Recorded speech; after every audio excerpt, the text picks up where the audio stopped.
She looked me dead in the eyes and said, "This is our house now, Dad. You're a guest here. Guests don't get a vote." My daughter. My Eleanor. The little girl I used to carry on my shoulders through Riverside Park. The one I drove to lacrosse practice every Saturday morning for 6 years, rain or shine, without ever once complaining. She said that to me in my own kitchen, the kitchen I helped pay for. While her husband stood behind her, with his arms crossed, he was backing up a business negotiation. I didn't say a word.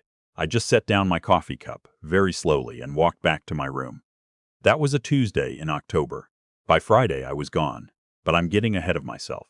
Let me back up, because the part that most people don't understand, the part that makes this more than just a story about a stubborn old man and his ungrateful family, is how it all started. It started with kindness. It always does. My name is not important. What matters is this.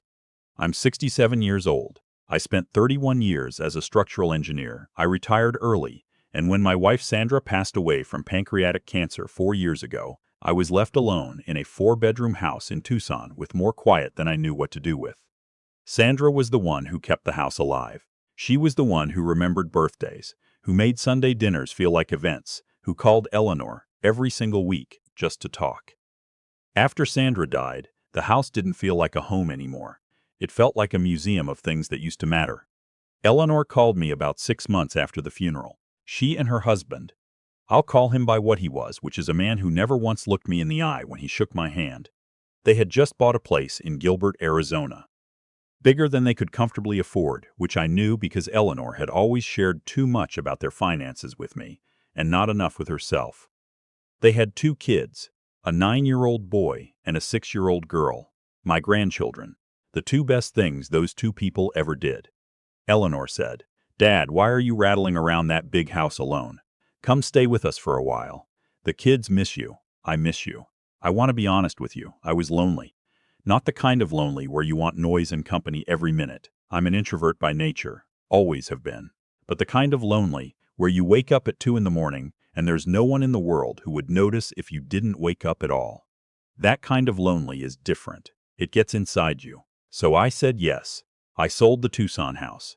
Made a clean $340,000 after everything, which went into my investment accounts alongside the money I'd been quietly building for 30 years. I won't tell you the exact number yet. That comes later, but I will tell you it was enough that I never had to worry about anything ever again, and enough that certain people, once they found out, started looking at me the way hyenas look at something that isn't quite dead yet. I moved into Eleanor's guest room in January. I paid them $2,500 a month, which we agreed on up front, and which I insisted on putting in writing. I also paid for all the groceries. I also paid for a new water heater when theirs died in February. I also paid for my grandson's travel baseball fees because my son-in-law said money was tight. I didn't mind any of it. They were family. For the first few months, things were fine. More than fine, actually. I'd pick the grandkids up from school 2 days a week. I'd cook dinner on Thursdays. I started teaching my grandson how to play chess, and he turned out to be genuinely good at it. Those Thursday dinners and those chess lessons, that was the best part of my week. That was the reason I'd said yes. The trouble started around April, and it didn't start with Eleanor. It started with her husband. His name is not worth writing down, so I'll call him what Eleanor calls him when she's being affectionate, which is something I refuse to use, so I'll just call him my son-in-law. He worked in commercial real estate, not selling it, managing properties for a mid-size firm, which meant he knew a lot of terminology and very little about actually building wealth. He had opinions about money the way people who've never run a marathon have opinions about marathon training. Loud, confident, completely untested. One evening in April, he sat down across from me at the kitchen table while Eleanor was putting the kids to bed. He poured himself a bourbon, didn't offer me one, and said, "I've been thinking, Eleanor and I could really use some help with the mortgage. The rate we're locked into is brutal right now." I nodded. I said, "You need more than the $2,500? He shook his head. He said, "No, not like that.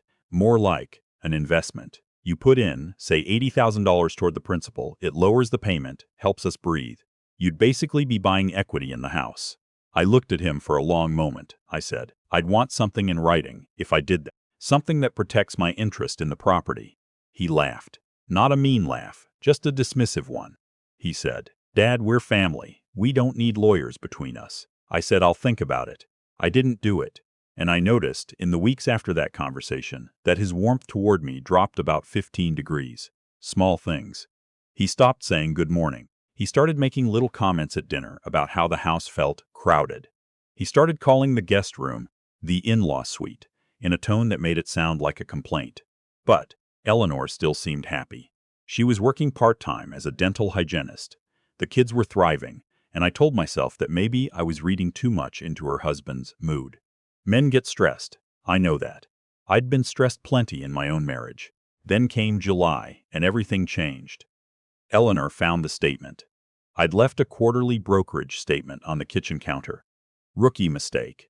I'd printed it to double-check a number and then gotten distracted by my granddaughter asking me to help with a puzzle. I found it later that evening, or rather, I noticed it was gone. Eleanor hadn't said anything. Her husband hadn't said anything. But that night at dinner, there was a charge in the air that I couldn't explain, the way the sky gets right before a storm when the pressure drops. 2 days later, Eleanor came to my room and asked to talk. She sat on the edge of the chair by the window, my wife's chair, which I'd brought with me from Tucson, and she said, Dad, we had no idea, I said. No idea about what? She said. That you had that much. You never said. I kept my voice very even, I said. You never asked, and it's my money, Eleanor. I earned it over 30 years. Your mother and I lived carefully our entire lives so that we'd be secure. She said she understood that. She said she wasn't trying to make me feel bad. But then she said something that unlocked the whole machine. She said, it just seems like, given how much you have, the $2,500 barely makes sense. You could do so much more, and honestly, it would change our lives. I asked her what so much more looked like. She said her husband had some ideas.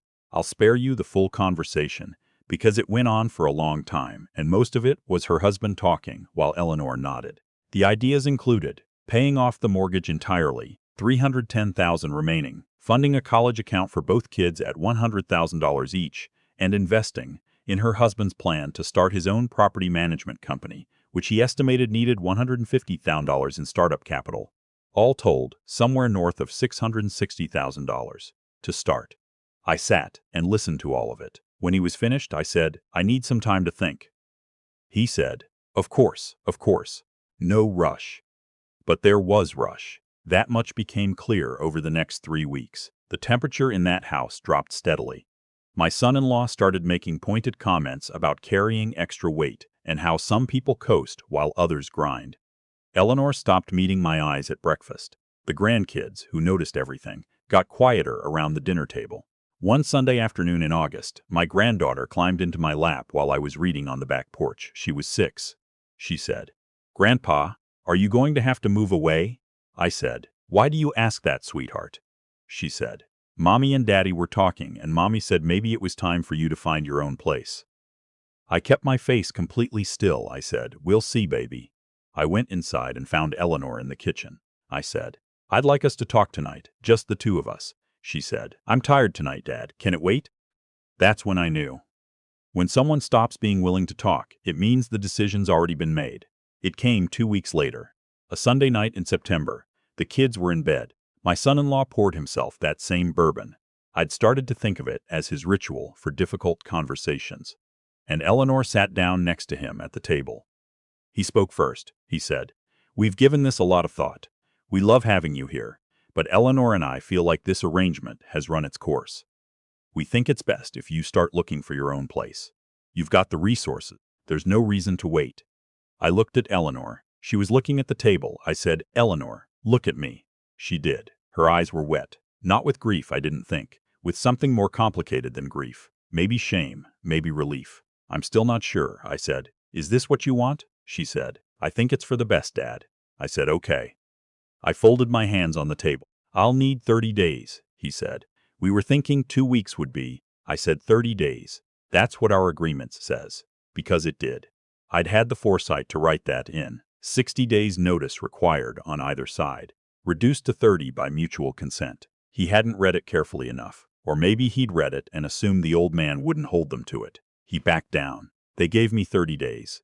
I spent the first week of those 30 days making calls. Not to real estate agents, To my attorney, a woman named Catherine who I'd worked with for over a decade. I explained the situation.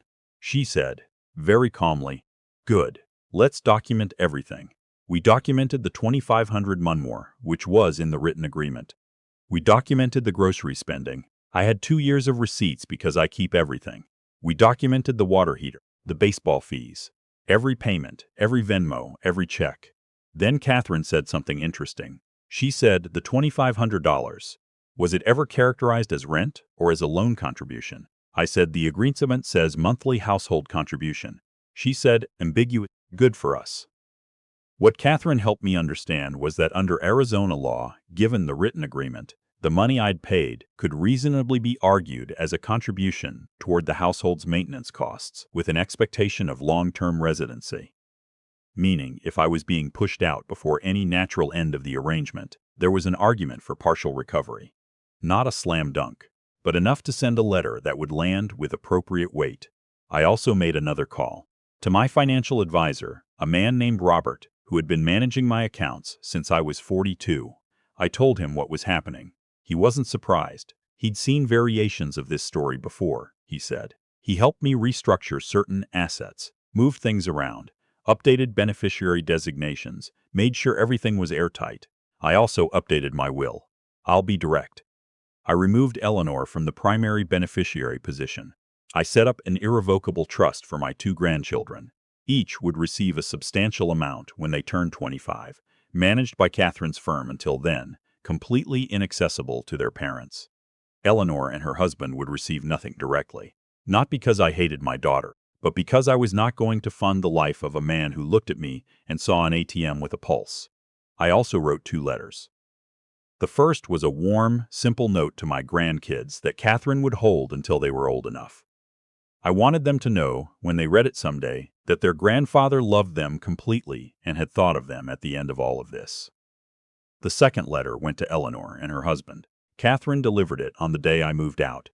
I rented a furnished apartment in Scottsdale, short-term, while I figured out where I actually wanted to be. The day I moved out, I packed my car with everything that was mine, which wasn't much. My wife's chair, my books, my coffee maker, the chess set. I hugged my grandchildren before school that morning, very tight, and told them I'd see them soon. My granddaughter cried. My grandson, who is 9 and deeply serious, shook my hand like a small adult and then hugged me anyway. I did not say goodbye to my son-in-law. He was on a call. Eleanor walked me to my car. She said, "I hope you know this wasn't personal, Dad." I said, "Everything is personal, Eleanor. That's something you learn when you get to be my age." She didn't say anything to that. We hugged. It was brief. I drove away. I did not look in the rearview mirror. The letter arrived. Or rather, Eleanor called me that evening, and I let it go to voicemail. Then she called again. Then her husband called from a number I didn't recognize. I didn't pick up. I poured myself a glass of scotch in my quiet little apartment and sat by the window and watched the Scottsdale lights come on as the sun went down, and I felt something I hadn't felt in almost a year. I felt like myself again. I listened to the voicemails the next morning with my coffee. Eleanor's first message was confused. Something about a letter from a law firm? The second was more urgent. Her husband's message was a different thing entirely. His voice had that very specific tone of a man who has just realized for the first time that consequences are real and they are personal. He said things like completely out of line, and we need to talk like adults, and I don't know what you think you're doing. What I was doing was this. Catherine's letter, sent on my behalf, formally notified them that my 31 months of monthly household contributions, totaling over $77,000, along with documented additional household expenses I had covered, were being reclassified under my direction as a recoverable contribution given the involuntary nature of my departure. The letter requested a good faith repayment discussion within 45 days, or the matter would proceed to civil filing. It also noted, in clear language, that I had updated my estate planning documents and that both parties should govern themselves accordingly. I want to be honest about something. Catherine had told me the civil claim was a long shot. I knew that. The letter was not primarily about the money. I had more money than I needed, and more than I ever planned to spend. The letter was about making a specific man understand, in the only language he actually spoke, that I was not a resource, I was a person, and I had not been treated like one. Eleanor called me 10 days later. Not the frantic calls from that first night.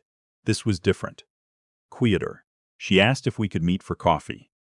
We met at a place near my apartment. She came alone. She looked like she hadn't been sleeping well. She ordered a latte and wrapped her hands around the cup and said, "He didn't tell me about the letter until 3 days after you sent it. He said he wanted to handle it."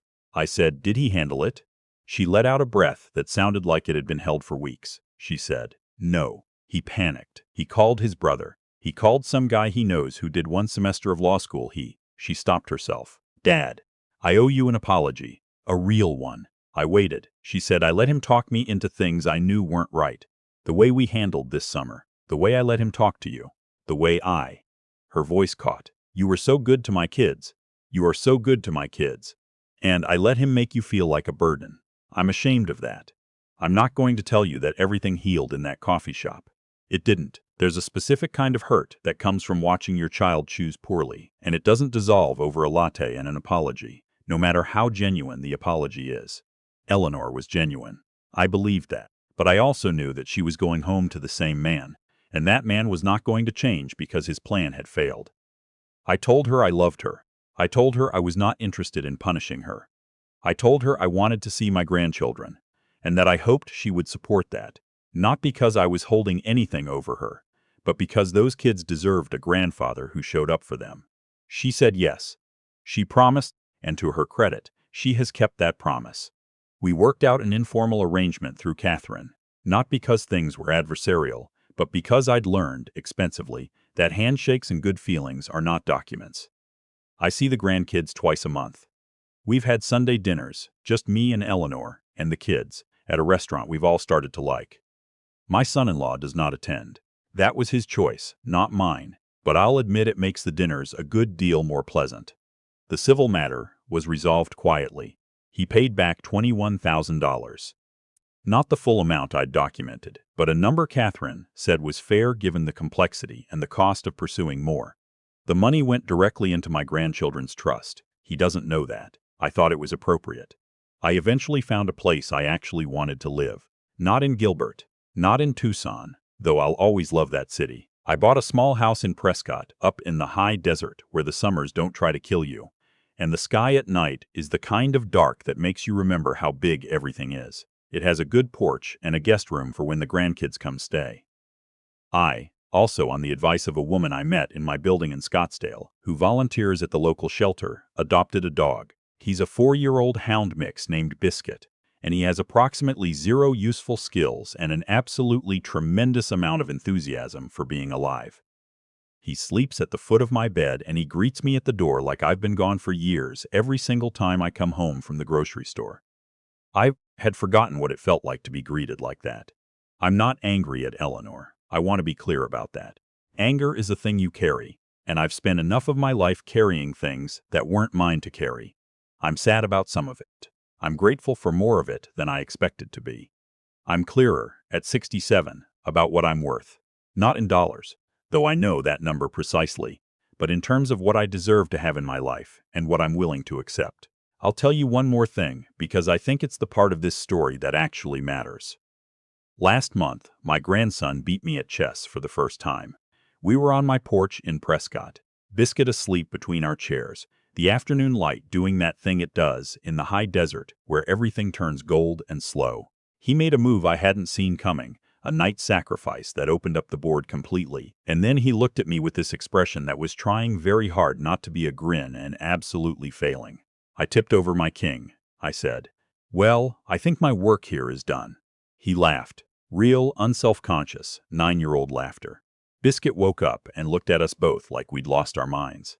I thought about Sandra then. I thought about how she would have loved to see that moment. I thought about the Tucson house and the museum quiet and the 2 in the morning loneliness. I thought about Eleanor in that coffee shop with her hands around her latte and her voice catching. I thought about the letter I'd written for my grandchildren that Catherine is holding, the one they'll read someday when I'm not around to tell them myself. And I thought, I am exactly where I am supposed to be. Some things take losing everything you thought you wanted to find the thing you actually needed. I lost a year of peace and gained a lifetime of clarity. I lost a version of my daughter I'd been pretending still existed, and found a truer, more complicated version I think I can actually build something with. I lost the idea that family is automatically safe, and I found that home is something you make deliberately, on your own terms, with people who earn their place in it. I have my porch. I have my grandchildren twice a month. I have Biscuit. I have a chess set and a daughter who is slowly, imperfectly, finding her way back. And I have the deep, unshakable quiet of a man who knows exactly what he's worth, and decided finally to act like it.